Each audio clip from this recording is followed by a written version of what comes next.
And now it is my honor to introduce James Huynh, recipient of the Lester Breslow Impact Fellowship, who will receive a $5,000 award. James, the son of Vietnamese refugees, is pursuing a Master of Public Health in Community Health Sciences and a Master of Arts in Asian American Studies. James is in the Fielding School's Public Health Advocacy Program. The program embeds students in community-based organizations to advance the health of Los Angeles communities.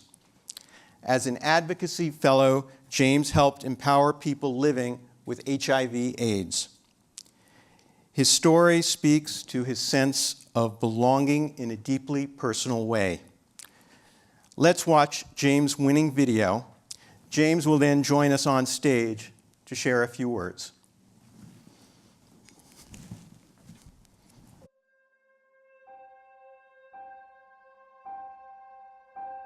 Driving to LA with my mom in the passenger seat next to me, my palms start to sweat. A knot forms in my throat. Breathe. Figure out how to say this in Vietnamese. Telling her in English feels too distant. I think back to spring quarter, freshman year. I wake up and check the time on my phone, 11:33. My organic chemistry midterm started at 11. Great. I don't even try to go. I'd fail anyways. I'm not sure about this doctor thing. The more I got involved with community organizing, the more I doubted pursuing medicine. Could I be content seeing patients one by one, only to send them back out into a toxic environment? Mẹ, con không muốn làm bác sĩ nữa. Awkward silence ensues. She breaks it. Why? I thought you wanted to be a neurosurgeon, to cure Parkinson's disease for your ông nội. I barely hear her, my mind racing to the next thing. Do I come out twice? Do I tell her I'm gay too? I don't tell her. 4 years later, I take the elevator up to my public health internship. I look around and see a group of gay Asian American men shooting a video to get people to know their HIV status. I see trans Latinas helping their sisters find jobs and stable housing. I see trans men of color educating clients on their health. I see queer people of color. Every Wednesday, I walk into the agency's family room to hang out with our HIV-positive clients. Most of them are older, yet I can just be me, unashamedly queer and Asian American. We were digging into some orange chicken when a client somberly said, "Oh, you know, I haven't seen my family for 20 years. Another client chimed in, "Me too. Ever since I was diagnosed positive, they don't talk to me." I ask, "What can we do? What programs do you want?" "Housing. We need help getting off the streets first." A month later, at Six Flags with coworkers, I refreshed my email all day to see if my grant proposal got accepted. 4 p.m. I looked up from my phone, smiling as we exited the park. I lay in bed that night, excited to be part of a movement that empowers HIV-positive clients to fight homelessness and to advocate for their housing rights and needs. And now begins the real work.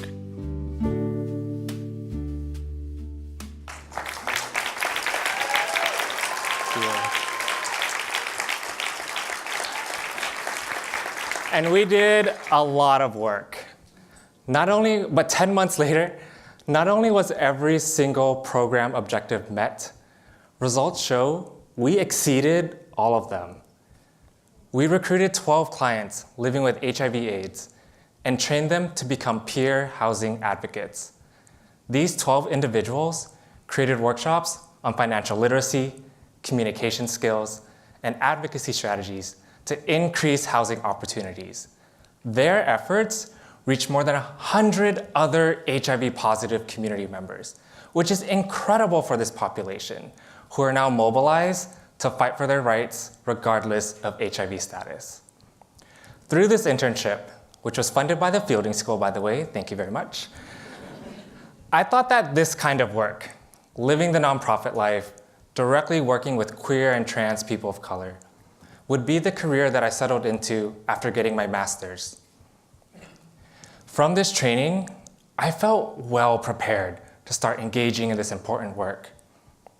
And honestly, as a first-generation, low-income college student, I felt this looming pressure to get out there and find a job, start making money, and contribute to helping my family out. And so this June was supposed to be the end of my academic career. But the more time I spent here, surrounded by faculty and peers, working at the intersections of structural racism, public health, and critical theory, the more my thinking changed. Something strange happened. I fell in love with research. But before I tell you about that, let me rewind back to the internship from the video. That experience strengthened my passion for health equity, particularly among queer communities of color. But it did more than just that. It connected me to the Viet Rainbow of Orange County, or VROC for short, which is the only LGBT Vietnamese nonprofit in the United States.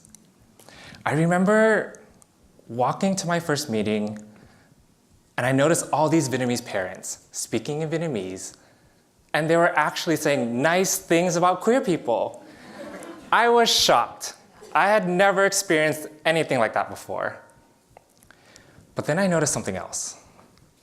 How comfortable, how alive and spirited all the other queer Vietnamese folks were. And in that moment, I realized something. I had found my people. And it's a feeling I'll never forget. Now let me tell you a little bit more about VROC. VROC came about when a group of LGBT Vietnamese people were denied the right to march in the Lunar New Year parade in Little Saigon, Orange County, home to the largest number of Vietnamese people outside of Vietnam. But through grassroots organizing, in-language media outreach, and storytelling, VROC eventually claimed a place for themselves in the parade. In fact, we just celebrated our 5-year anniversary. And that's when it hit me. I could combine my passion for community organizing with research. VROC is this amazing case study where we can really think through what it means to reimagine an intergenerational queer Vietnamese family that resists heterosexism and patriarchy. With this understanding, we can better conceptualize research studies and programs that address these social determinants of health through an intersectional lens. It allows us to bear witness to the power of a small collective of marginalized people coming together and saying, we're here, we're queer, and we're not going anywhere. For me, that is a model of health. And so, this June is not the end of my academic career. In the fall, I'll be starting my doctorate in public health because I believe research is where I can have the greatest impact. As an emerging scholar activist in ethnic studies and public health, I intend to use research to inform, to educate, and ultimately to move people to action in order to achieve shared liberation for minoritized people. With that in mind, I am so grateful for the Lester Breslow Fellowship, which will allow me to continue this transformative academic and professional journey. I'm also incredibly thankful for all the support that I've been given at the Fielding School. And as a student of ethnic studies, I always like to pay tribute to the indigenous Tongva people whose land we are guests on. And I have one final thank you tonight, and that is to my parents and sister who are here with us.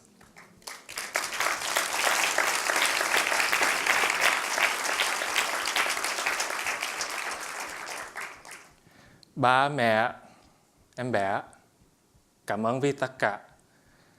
Em thương ba mẹ và em bé nhiều lắm. I know the journey we've been through together hasn't been easy. Although you might not understand all of my choices, your raw and honest love keeps me afloat every day. Thank you, everyone, and have a wonderful night.